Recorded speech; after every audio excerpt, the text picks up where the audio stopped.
ನೀನೇಕೆ ಭಸ್ಮ ಮಾಡಿ? ಗುರುದೇವ, ಆ ಶಕ್ತಿಯು ನಮ್ಮನ್ನು ಸೃಷ್ಟಿ ಮಾಡಿ ಮಕ್ಕಳಾದ ನಮ್ಮನ್ನು ಪತಿಯೆಂದು ಭಾವಿಸಿದಳಲ್ಲ, ಅದಕ್ಕಾಗಿ ನಾವು ಅವಳನ್ನು ಭಸ್ಮ ಮಾಡಿದ್ವಿ. ಒಳ್ಳೆಯ ಉಪಾಯವನ್ನೇ ಮಾಡಿ ನೀನು ಭಸ್ಮ ಮಾಡಿದ ಬೂದಿಯನ್ನು 3 ಭಾಗಗಳಾಗಿ ಮಾಡಿ ಪುನಃ ಸೃಷ್ಟಿ ಮಾಡಬೇಕು. ನಂತರ ತ್ರಿಮೂರ್ತಿಗಳಾದ ನೀವು ಅವರನ್ನು ವಿವಾಹವಾದ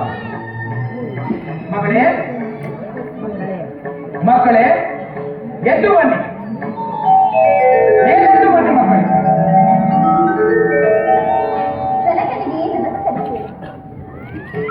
ಮಕ್ಕಳೇ, ನಿಮಗೆ ಶುಭವಾಗಲಿ.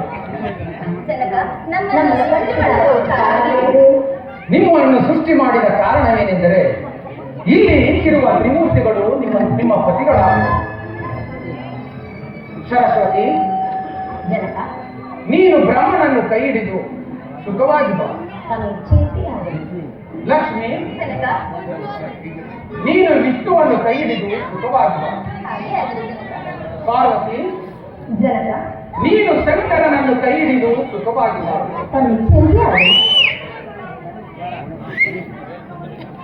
ಎಲ್ಲರೂ